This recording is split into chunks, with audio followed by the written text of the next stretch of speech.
Welcome back. You're here, I assume, because you want the core story fast and clear. Skip in the noise. Exactly. And today, we've got a really interesting situation from the gaming world. Oh, yeah. The PC game Tempest Rising.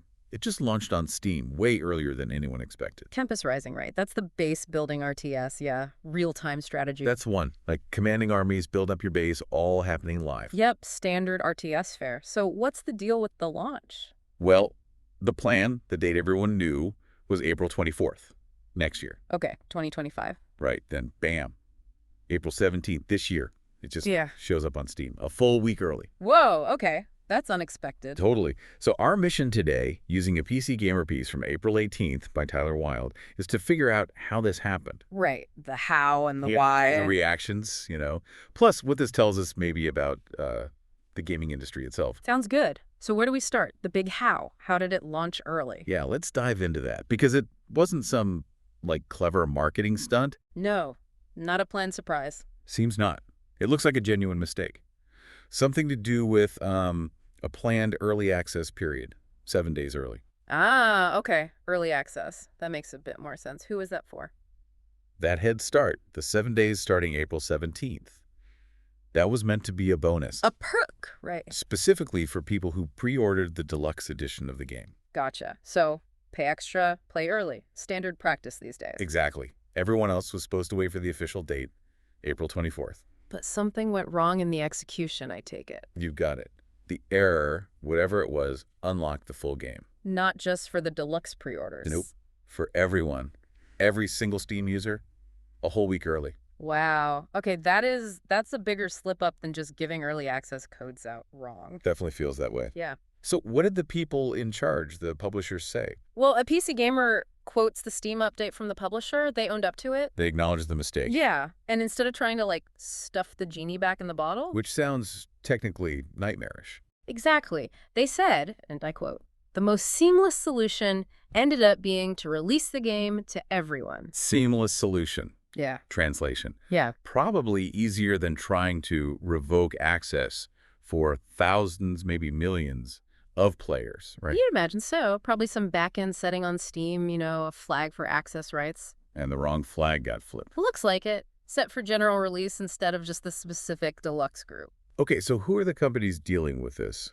This pickle, as PC Gamer put it. The developer is Slipgate Ironworks. Okay. And the publishers are 3D Realms and Knight's Peak. They're the ones navigating this. Yeah, definitely a pickle for them, especially thinking about those deluxe edition folks. The ones who paid extra specifically for that early access. What happened to their perk? Their bragging rights? Well, that's the interesting part the article digs into. Those players, they lost the exclusivity, right? The bragging rights are gone. Oof. And those theoretical extra hours of gameplay they paid more for, Yeah. also gone because everyone got them. Theoretical is doing a lot of work there now. It puts those players in a really weird spot. It really does. PC Gamer highlights how awkward it is. You feel kind of petty complaining that other people got the game early. Yeah, you don't want to sound like that person. But at the same time, you paid more for a specific benefit. That just evaporated. You paid for something that suddenly became free for everyone else just earlier. Exactly. So, yeah. Awkward. So are the developers, Slipgate, doing anything to, make it right for those deluxe buyers? They are. The report says they're working on new exclusive in-game content. Ah, okay. So not fixing the lost time, but adding different value. Seems like the plan. Something new just for the deluxe owners to sort of compensate for losing that early access window. That actually sounds like a reasonable approach, given the circumstances. Yeah, trying to smooth things over. Okay, so launch was messy. But what about the game itself? How's Tempest Rising actually being received? That's maybe the silver lining here. Despite all the launch drama, the reception seems really good. Oh. Yeah, on Steam, it's got a very positive user rating overall. Had a strong start. And PC Gamer themselves, in their review, they liked it a lot. Gave it an 85% score. 85. Okay, so the underlying game is solid. People are enjoying it. It seems so, which probably helps take the sting out of the launch confusion for many. Yeah, I bet.